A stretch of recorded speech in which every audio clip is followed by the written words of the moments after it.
Hello Blood Bowl fans, we're here with Ladies Night. We have a Zonoff in this week's Game of the Week. My Amazons versus the Amazons of Ninjabred Man in the ReBBL Greenhorn. It was a tough match going in. We're in a Wisson style league, so everybody who won their first game got matched up with other people who won their first game. Everyone who lost their first game got matched up with everyone who lost their first game, etc. Both myself and Ninjabred Man won our first game, so we were put into a mirror match of Amazons. He is in the purple. Well, his girls are in the purple. And my girls are in the blue and black checkers. And mirror match is always a difficult thing to play, and it's not really something that I've done much of on this channel actually, so I'm quite happy to present a mirror match, finally. What mirror matches mostly come down to are overall positioning, and of course the amount of armor breaks usually have a big impact as well. But it's mostly down to positioning, I find, when playing a mirror. And I think it's something I did quite well in this match, as did Ninjabred Man, to be honest though, so it was a difficult one for certain.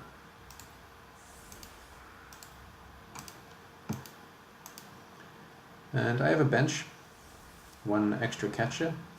Ninjabred Man does not, so we are 12 against 11. That is a slight advantage for me straight away, but he does have 3 rerolls to my 2 rerolls, so we have different advantages basically.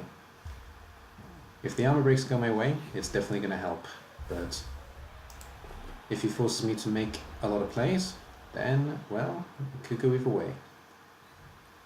And we start off with a brilliant kick straight to the opposition thrower, so he doesn't even have to attempt to pick it up. Well done, girls, well done. And we're going straight for breaking the line of scrimmage.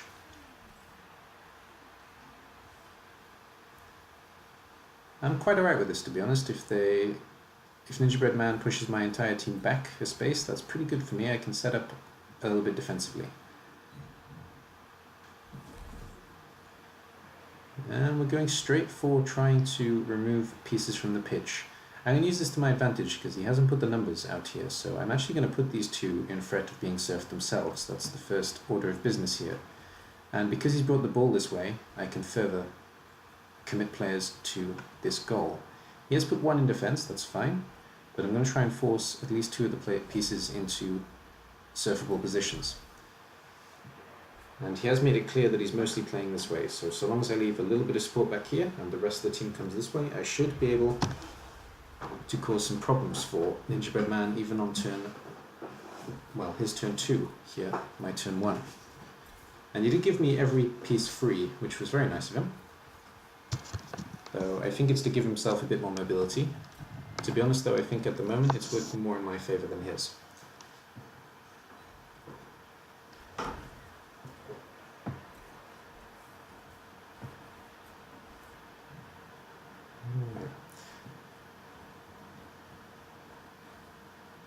The hope, of course, is that he pushes the team back this way, and these two have no hope of coming back from their pretty poor positioning at the moment, so I'm going to dedicate quite a lot of the team to this side, forcing the opposition ball this way. He can't really come through the middle safely even, because I have too many players in the way, so the only thing he can really do is go sideways, maybe take this space here. To be honest though, I've defended a little bit too deep with these two players. I have given him a chance to come forward, more than I would have liked to. So, slight oversight on positioning there for me.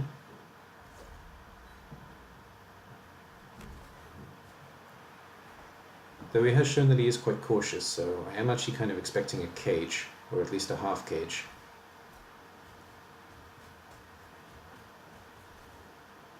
And it looks like it's going to be a cage. To be honest, he doesn't need the defenders on this side so much. This side is pretty safe, he just needs a pretty strong screen here.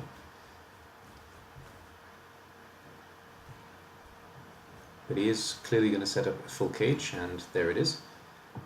Well, name of the game now is not to let it come too far forward.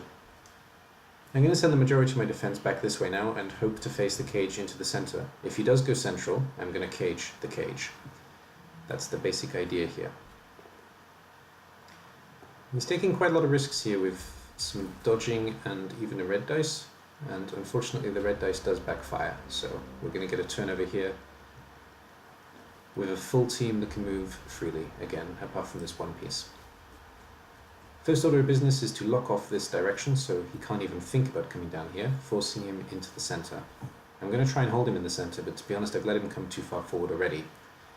And just by the fact he's come this far forward, I have to force him sideways and forward a little bit, otherwise there's no point in moving. So I am going to have to retreat just a little bit to actually give him some space to move the cage into my zone. If he doesn't move, then I'm happy to cage up the cage here as well. And I'm going to keep these two pieces out of the fight for now, just by keeping these free 4 pieces ready to deal with any threat that comes the way.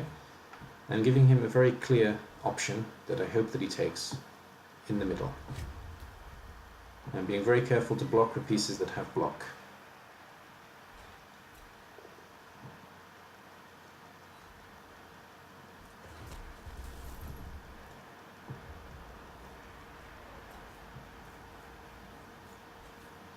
It looks like he's going to move the cage forward. That's good news for me. That's exactly where I want him to be. And my team is kind of already set up to completely surround the cage. So even though he's taken the bait, which I hoped for, I kind of feel a little bit sorry for him that he's taken it so strongly. But to be honest, it's going to be pretty hard for me to hold him here for a lot of turns. I wouldn't be too surprised or upset even if he does try and score early. But I'd prefer to have him in a situation where he can't score, if possible.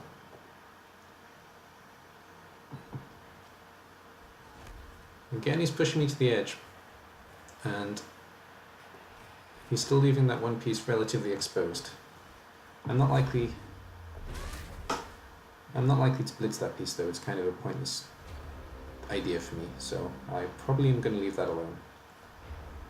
What I am going to do though is dedicate 2 pieces to each corner of this cage, so the cage can't move and the person in the middle, the ball carrier, can't move either. Forcing him to punch a hole or forcing him to pass the ball, leaving him no other option.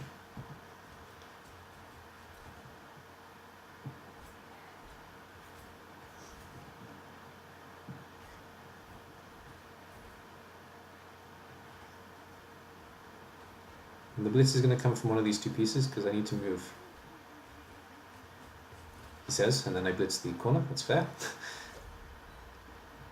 The main reason I've actually locked up this cage is because everything has dodge, of course, so even if I do put one of the pillars down, even if I do get a good block on one of the pillars, there's a good chance that it was going to be dodged, and it did indeed dodge.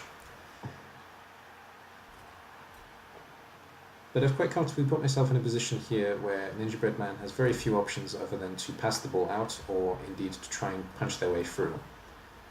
I think punching through is the better option, and punching down if possible, which it looks like it will be, but he does need to get at least 1 knockdown out of this, and that's not a knockdown.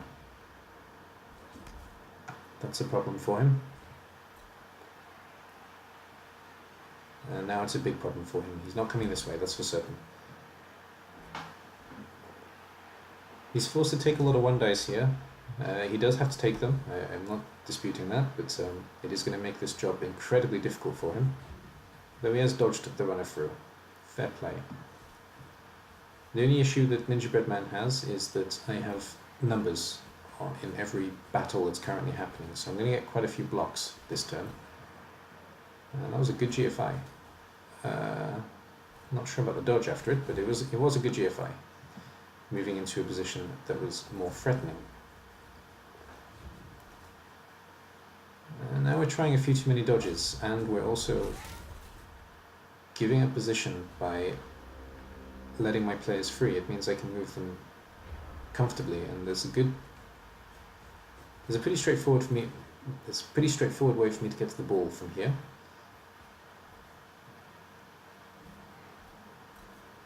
There are 2 actually. I could go back if I wanted to as well, but I'm more likely to go forward. And push makes it a little bit more difficult. I may have to dodge in order to get there now.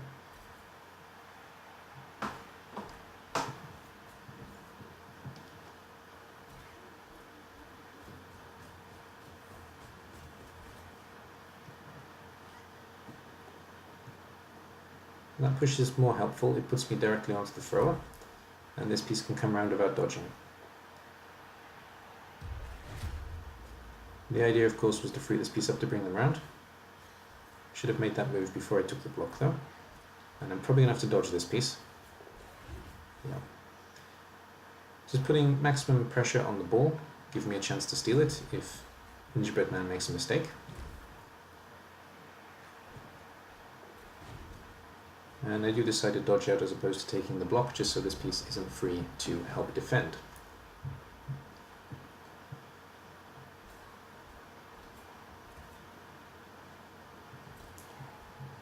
His best option now, to be honest, is trying to break through this gap and dodging away.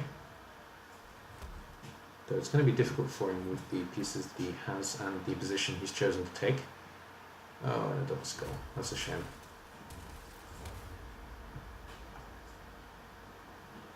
That's a pretty hard double skull, but he has been forced to make a lot of one-die blocks and also to make a lot of dodges. So eventually they are going to catch up here. And that gives me a free block. It gives me 2 free blocks actually on the thrower. Hopefully I can put it down. Or even better, I can just blitz her off the pitch.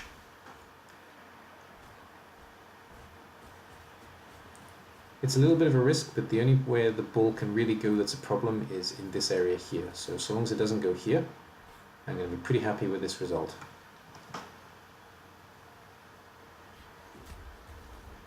Also, best way to injure an Amazon is to get them off the pitch, so. And the ball goes off again. And that's a pretty bad place for the ball to be. At least I can get the thrower to it, but I got to put her down first, and I've also got to put her down, which is more blocks than I'd like to take. Oh, that's an early Apo. Yeah, Apo saves that, should be fine. And that's not a good scatter. To be honest, I would have been better off pushing the player this way anyway. I don't really know why I pushed the player onto the ball there. That was an oversight for sure. And I will attempt to pick up next turn. Maybe I should have attempted it this turn. And putting down the major score threat, or at least pushing the major score threat out of the way, and putting as much pressure on the ball as possible. Ninjabred Man has proved that he's willing to take a few risks, and I'm willing to let him try, because it will hopefully cost him at least another reroll. Hopefully it will cost him the field position completely.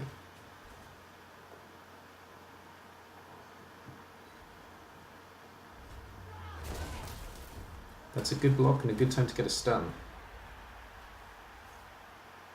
We can work with that if we're Ninjabred Man for sure.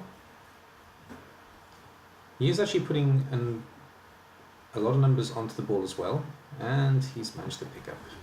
And he's managed to dodge. Wow. That's fair enough. Strange place to put the ball though. I can get pretty much the entire team there, and I don't even have to move. I'm pretty sure this piece can get there without even doing anything, as can this piece actually, so it's a strange place for the ball. So straight away I lock up the ball, and now we're going to try and force our way up so we don't have to dodge, though when I look at it in hindsight it would have been better off just dodging. And so this turn was actually slightly poor play on my part. I could have just dodged out, blocked it down, done. But instead I'm trying to be a little bit too clever and push everything out of the way, and it wasn't really a good idea. Now I'm forced to one-die everything as well, forcing me to bring more players into this tackle zone, just making a mess of, well, a mess I don't want basically, so this was poor play this turn. I am going to try and put down the main score threat though, and I fail at that even, so I'm going to have to dodge and stand on the ball. It's my only option, though that should have been my blitz for certain. I'll choose the tackle, not sure about that. Not going to follow though, just so I can keep this piece open, but no, I could have done that much better than I did. And it's given Ninjabred Man a free block on the main threat to the ball, meaning that he can move it freely, and I'm pretty sure this piece can score.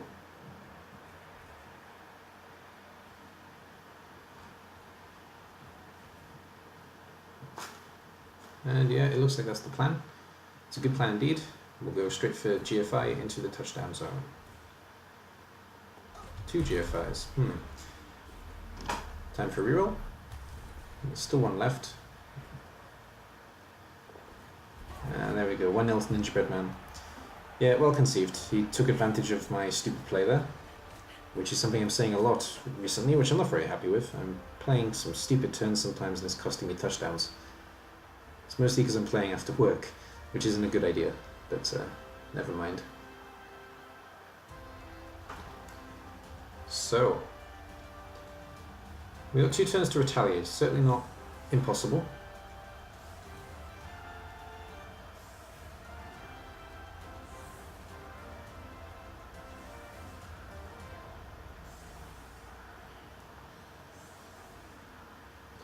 Pretty decent setup for an anti-retaliation. If I go to the sides, he has pieces to deal with it. If I go through the middle, I can't because he's locking them up. He has left a nice big gap here though, so I'm going to be taking advantage of that. Force. Basic idea here is to force some scoring threats here and force some scoring threats here while locking up these two. And then at the very least it will put a lot of pressure on Ninjabred man and he'll have to take some risks in order to defend.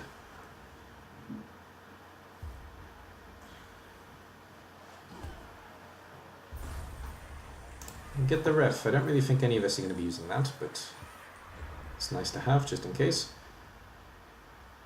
And the catchers of course have the best movement, so putting them into main scoring threat position is essential, and the blitzers can move okay as well. So we'll put a blitzer, maybe 2 blitzers into scoring range. So we've got 1, 2 scoring threats already. 3. That's no good. Reroll. Still got the 1 reroll left for next turn. Not a huge deal, though I would have preferred not to have to use it so early. There's a potential scoring threat, but also mostly just locking up the 2 defenders. And we'll move the catcher as well. She can also score with 2 GFIs, though that's not obviously ideal. And then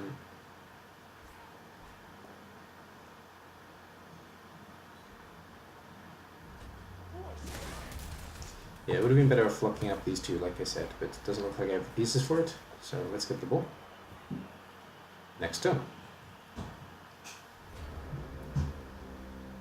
Ninjabred man is going to be forced to send pieces this way, leaving a gap here that I can't really use, but also I don't think he can realistically lock up all 5 pieces that could potentially score here.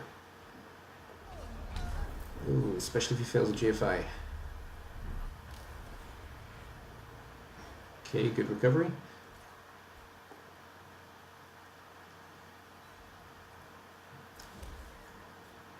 Blitz action is interesting. I'm not sure exactly where the blitzing piece was going to go after the lock, but there we go, it worked out fine.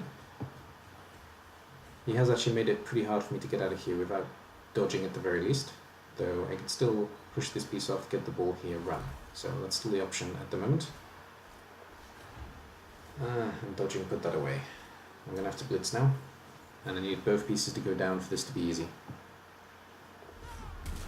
Oh. I'm not sure if that GFI was necessary, to be honest. She wasn't in the way and she couldn't get in the way, so that's interesting. I'm taking this block to give me some extra shots at these 2, basically, to make them a little bit safer. I need to get this piece off, and I need to get this piece off, and then I should be fine. Or this way, that works too. That was bad positioning, I should have pushed her here. It may have been a misclick actually, I don't understand why I put it there otherwise. And of course, she's still in the way now. If I pushed her here, freedom. That must have been a misclick. It's too stupid not to have been. And we failed to pick up anyway, so no big deal.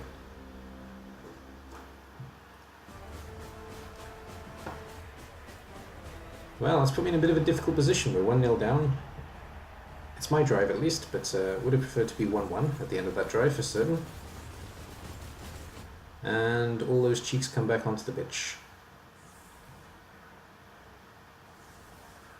It's almost like Norse.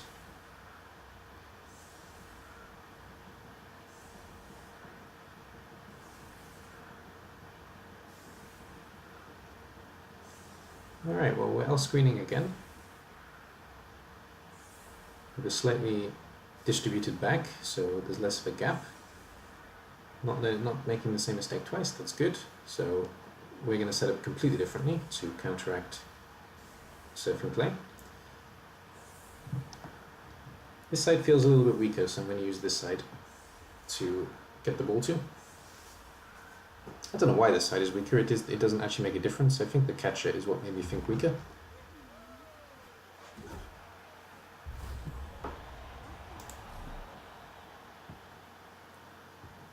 That's a pretty decent ball. I'm not going to worry about picking it up just yet though. Let's try and sort out some threats to the scoreboard first. To be honest, I didn't do this next series of events very well. The idea was there, but I kind of screwed it up, to be honest. I'm setting it up so that I have a piece for the ball here. Amazons come this way and the ball goes that way. Pretty standard play that I make, to be honest. But I did it very poorly this time round. I didn't give myself enough room to maneuver. And it is something that's been pointed out to me as well. I will thank Mint for making a point of telling me this. I had already noticed it in my play. I noticed it especially in this game. Oh dear. But thank you for pointing it out all the same. I already forced to use one reroll. And reroll the pass. Just so I can move the catcher into a safer position. I shouldn't have made this play though, because Ninjabred man has proven that he's willing to take some risks and roll some dice in order to completely lock up this side. So it's pretty clear from my setup here, I can see it now looking at it, and I should have been able to see it in the game, that I don't actually have the numbers to threaten this side at the moment. And I know that Ninjabred man is going to force this side. The idea is going to be here. I'm going to basically screen off this side after he's finished moving. But yeah, definitely could have played this better. He's only going to get 2 blocks realistically. Maybe only 1 if he doesn't bring a support.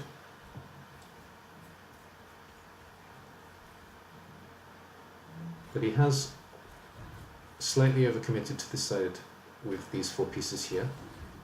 Only movement 6, so they can only get back to this area, which means that I want the ball over here. I'm probably going to have to use the thrower as the main handler in this situation. And that one's a little bit worrying. I'm going to have to lock her up for certain.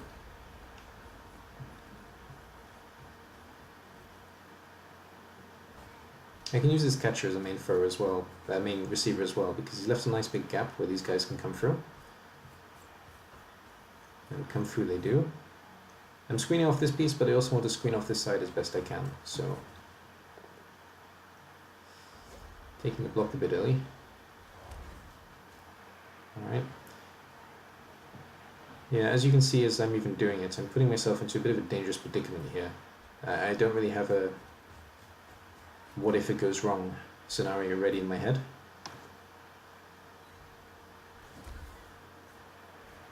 And honestly, taking that roll was pretty silly. Completely unnecessary, but we're trying to make a gap, and she's not very safe. This one is kind of safe, but there's still pieces that can get the ball, that can get to her and the ball quite easily. And even though that's not as awful as it looks, that does put pressure on me to score next turn, which is what I wanted to do anyway, but I'm going to have to score with pieces coalescing on the ball, and that's definitely not ideal. Not what I wanted. Especially if Ninjabred man does get a piece here, or here, that works too, or one of each, that would be even better. It looks like he is going to take the block against the catcher, which is fair. So long as he doesn't try and pick up the ball, or push me onto the ball, he should be alright here. If he does try any of those things though, it's going to be a little bit risky, and it may well work in my favour. Now pushing me off the ball, that's a good start. Oh dear, and attempting the pickup. Yeah, even with a reroll, that's really risky, and you need the ball to scatter this way if you fail it. It scatters into my player's hands, which is the worst possible scenario, because this piece can score. So all I can really do is thank you for the pass.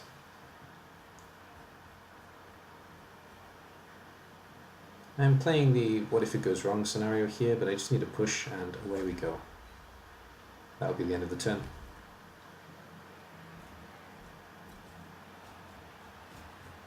One all.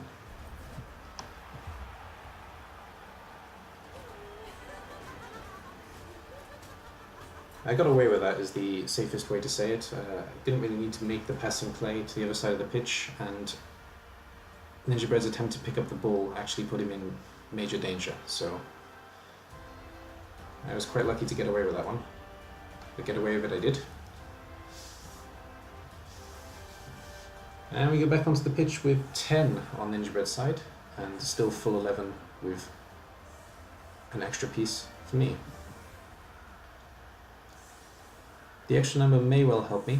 I'm certainly hoping that it helps me because I need to get to 1 here in 6 turns, which is not as easy as it sounds in a mirror.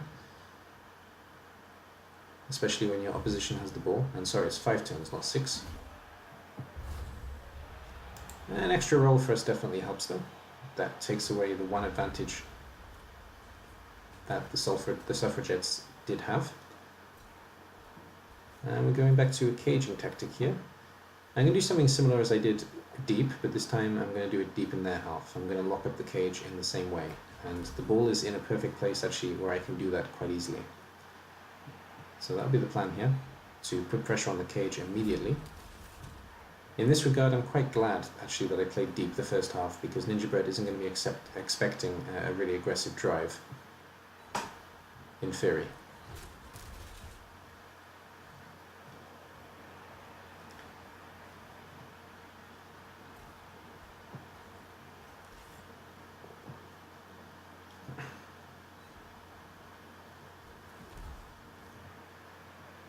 At the very least though, he hasn't put too many players, he hasn't committed too many players to the ball defense, so there is that.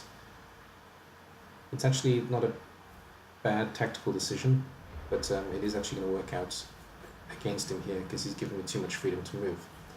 And he's done something interesting here. He's going to actually force me to lock up this whole line, which is not ideal, but it's going to be what's going to happen because I don't have much of an option. And it's all about basically stopping the Amazons from being able to move and stopping them from being able to block at this point, and hoping that he doesn't really know how to deal with this situation.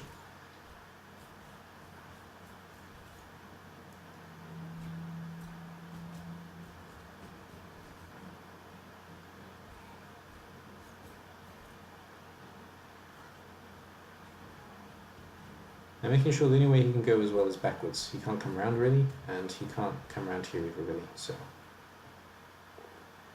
just forcing him to deal with limited space and with maximum threats to his numbers. And now his only option is this way if he wants to move at all. To be honest, he should. He's better off disengaging and just going back here. He deciding to cage up instead actually secures him in the playstyle I want to play. So I wanted to stick him in this area, and he's now, well, he's put himself in this trap.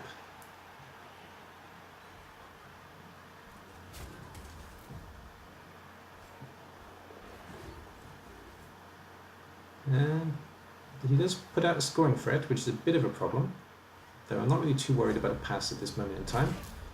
And failing that dodge is pretty huge. That's really unlucky for him actually, because it's going to give me a chance to completely engulf this part now without even thinking too hard about it. So let's cage the cage.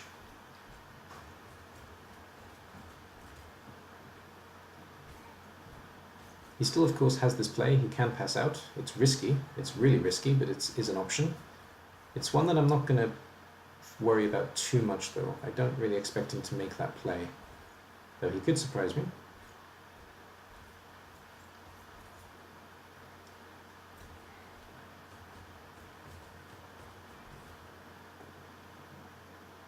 We're going to hit the same corner of the cage as we did last time, but we can't follow up this time. And we actually get to hit 2 corners of the cage, so we can put a couple of pieces on the ball if I move the catcher in 2. And we can also bring pieces around here, so there's nothing better than a 1 die coming against me next turn. And just stopping this piece from moving as well, it being able to dodge out and ball to that piece would be a bit problematic. So I have to focus on keeping them out of the way. Now he needs to get at least a couple of knockdowns realistically to get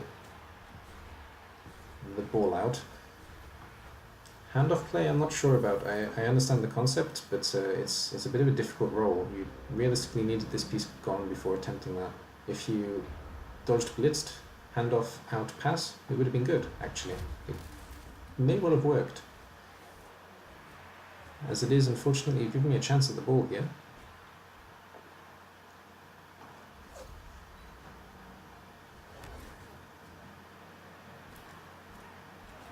And now it's a case of pushing the team this way basically, so I try and get the ball out as cheaply as possible. I have the numbers over here, so I'm going to push the piece out.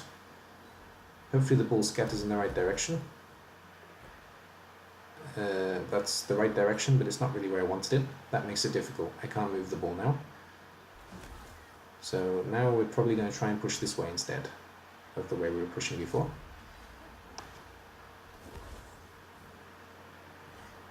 We can push, push, push, that would work though, or as I'm doing, blitz off this piece. Yeah, that's not a great roll.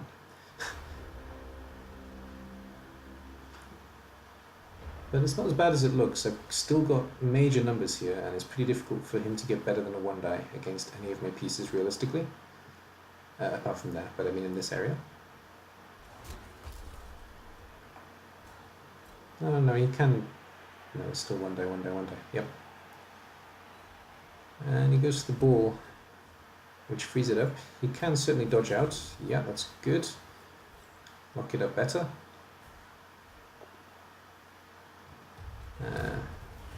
And that 2 down hurts him. That's quite unfortunate. That makes it relatively simple for me to get the ball out here. Push this piece off, push this piece, blitz this piece. The hardest thing is pushing this piece away, but it's certainly not impossible. If I get the knockdown here, then great.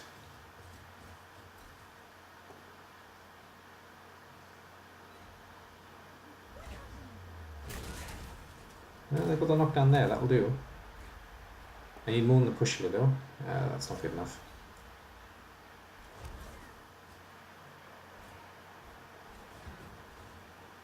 And I of course decide to dodge out.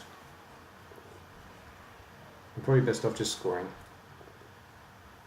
No, I'm gonna take... Interesting actually, I remember that happening in the game. I was thinking for a long time about just scoring, and I decided against it. Then I rolled double skulls, so I would have actually snaked the GFI. And it took me a long time to decide, but I did see the way of defending the ball, so I did that instead. That's why I stalled. And I've got the pieces that can make it at least difficult for Ninjabred Man and give him just the 1 turn to return score, as opposed to 2, which is a very realistic score threat. Assuming no riot, of course. And I needed 1 more GFI there. What I wanted to do there didn't actually do anything. I needed the piece here. So the GFI was a waste, unless I took both.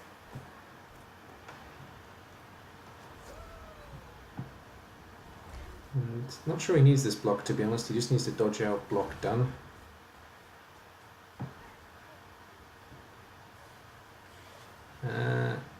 I'm pretty sure that was supposed to be a blitz. I don't really understand why it wouldn't have been, so I'm going to assume misclick there. In fact, if I remember rightly, that definitely was a misclick. So that's really unlucky that I get away with it just because he misclicked and didn't blitz. As I have no rerolls though, I have to make this as safe as possible, so I'm going to try for a free die here. I do have the numbers for it. All I need is a push from here. That's good enough, but I want to make sure I don't get double skulls basically, and that's enough for a free die. To get a free die, you need double the strength of your opponent, if you've ever wondered. And that's even better than a push. That was a POW, and we go 2-1.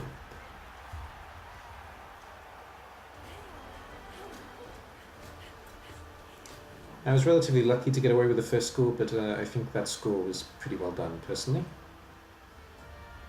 I gotta give Ninjabred Man credit, he did try desperately hard to stop me, and he was really unlucky by not blitzing on that last turn, so that really sucks. But he's got one more turn just to do a bit of damage, and I'm going to set up to be anti-blitz and anti-riot, but a little bit deep with the central lock though. This needs to move, or it did. Okay.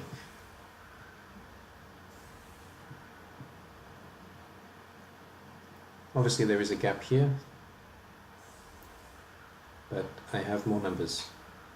Well, she works out the same, it wouldn't really matter where she was, but it feels like I have more numbers on the other side for some reason. Hey, extra reroll! Hey, and kicked it straight to the ball carrier again. It's impressive actually. And now he's going to try desperately just to get a little bit of SPP. Manage at least one POW, hopefully get an injury, and of course the vanity pass as well. I still have my Apo, so I wouldn't actually take the chance away from him. I don't mind him getting an injury here, as long as it doesn't kill a piece. And even if it kills a line woman, not a big deal. Well, that one didn't work.